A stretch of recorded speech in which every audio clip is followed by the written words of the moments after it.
Hello, my name is Erin Davis. I'm a professor of sociology and core faculty in the Gender, Sexuality, and Women's Studies program at Cornell College. And today I'm going to talk about the path to identification in Fun Home.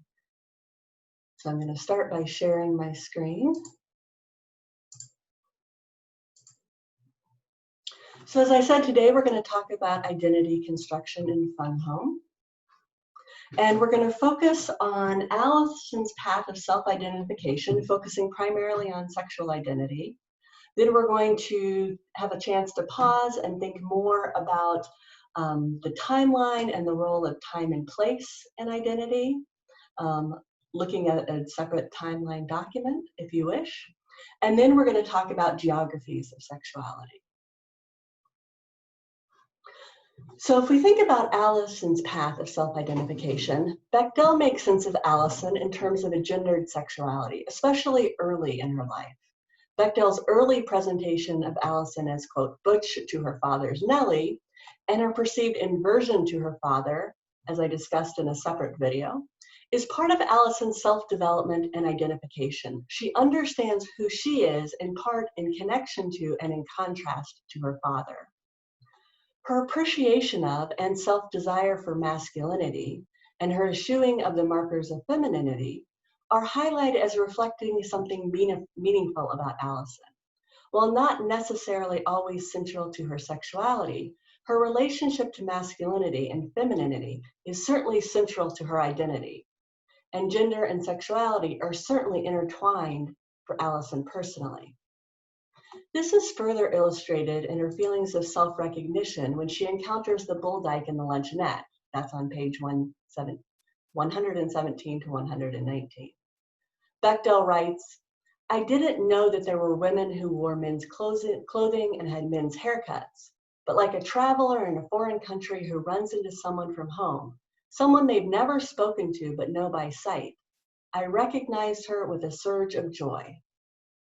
While the initial focus is on the gendered representation, Bechdel's use of the term bull dyke serves to link her to a long tradition of subcultures built around specific gendered sexual identities, specifically a kind of butch femme subculture.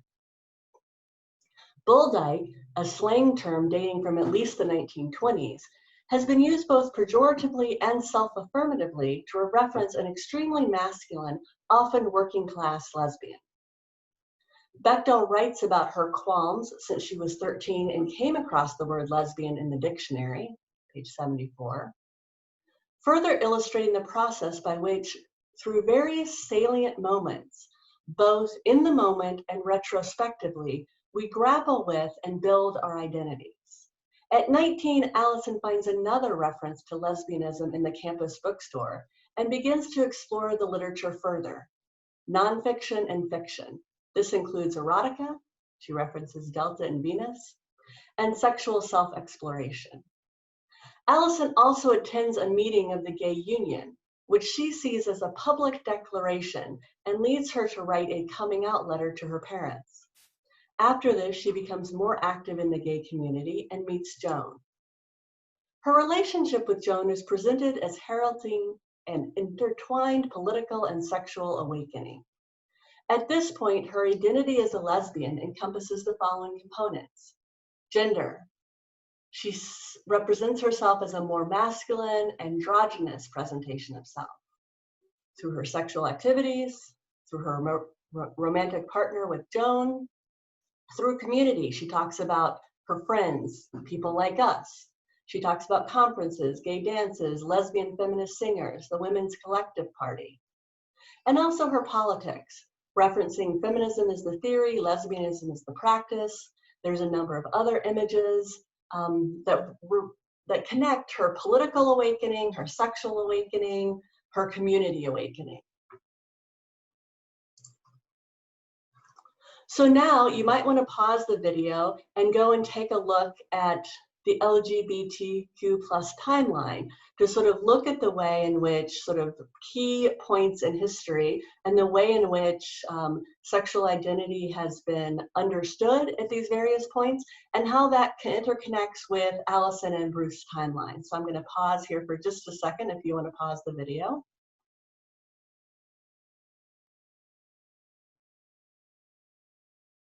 Okay, so you may or may not have gone and looked at the timeline and talked about that and thought a little bit about that and how Alison's journey and Bruce's journey fit with that timeline.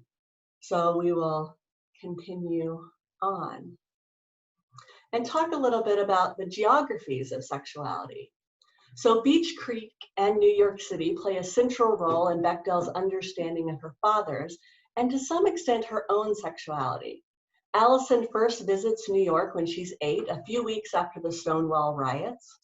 While this event was not relevant to Alison at the time, Bechdel reflects on the significance of this from her current vantage point when she writes this graphic novel. Helen was visiting her friend Ellie, who she had lived with near Christopher Street before she married Bruce. And Christopher Street is the location of the Stonewall Inn, where the Stonewall riots occurred, and had particular significance. So even without knowledge of the Stonewall riots, in the late 1960s and 70s, this neighborhood would have been a geographic center of gay, particularly gay male, life. Although Bechdel notes that she had stayed with Ellie numerous times during visits to New York City, she describes a later visit at age 15, where she saw the neighborhood in a new light.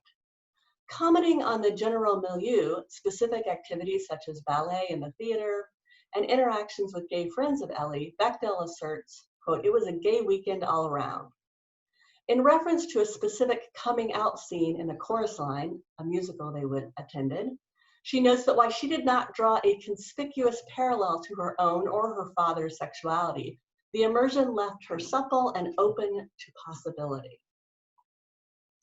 Alison moves to New York after college in the early 80s and imagines herself in relationship to the lesbian culture of the 1950s, the sort of butch femme bar culture at the time, which although a drastically different cultural period, resonates with her early butch identification, specifically referencing bar culture, as I said, which would have been butch femme culture for lesbians, and illegal cross-dressing. During the 1950s, during this time period, police raided bars, arresting women who violated anti-cross-dressing laws, which often required women to be wearing, quote, 3 articles of women's clothing. They also arrested male-bodied people, often performers, for the same rules and same reasoning. Reflecting back on who she might have been, and in comparison to who Alison sees her father as, Bechdel asked, would I have had the guts to be one of those Eisenhower-era butches? Or would I have married and sought succor from my high school students?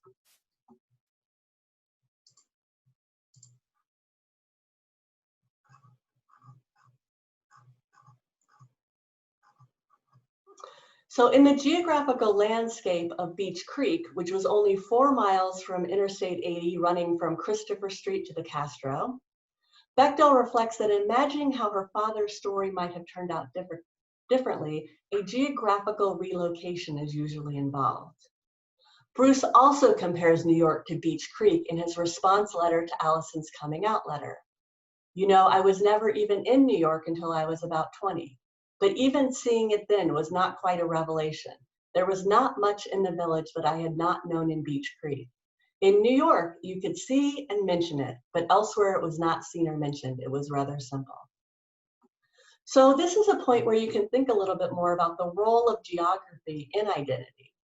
For example, there are historical precedents for why Christopher Street and the Castro, Christopher Street in New York and the Castro in San Francisco, become early centers of gay life.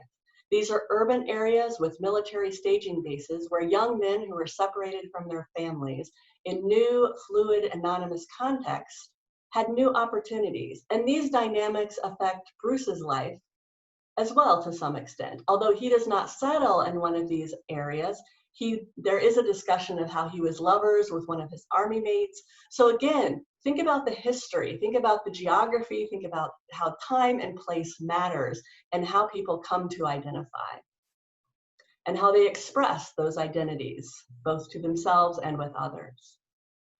So Bruce and Helen live in Beach Creek, which is less than a mile from the house that Bruce was born in the same community as his extended family. These circumstances, Bechdel note, suggest a provincialism on my father's part that is both misleading and accurate.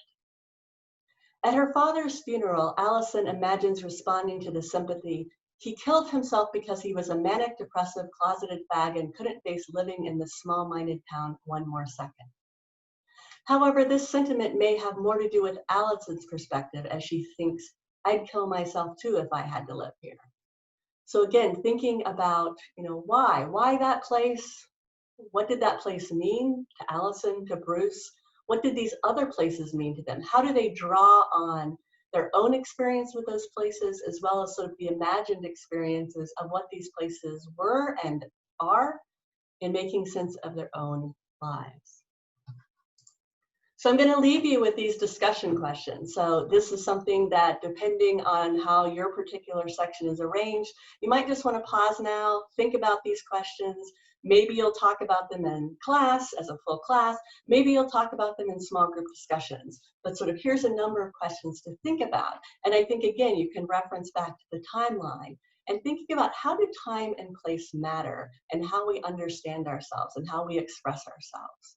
So thank you for watching and listening.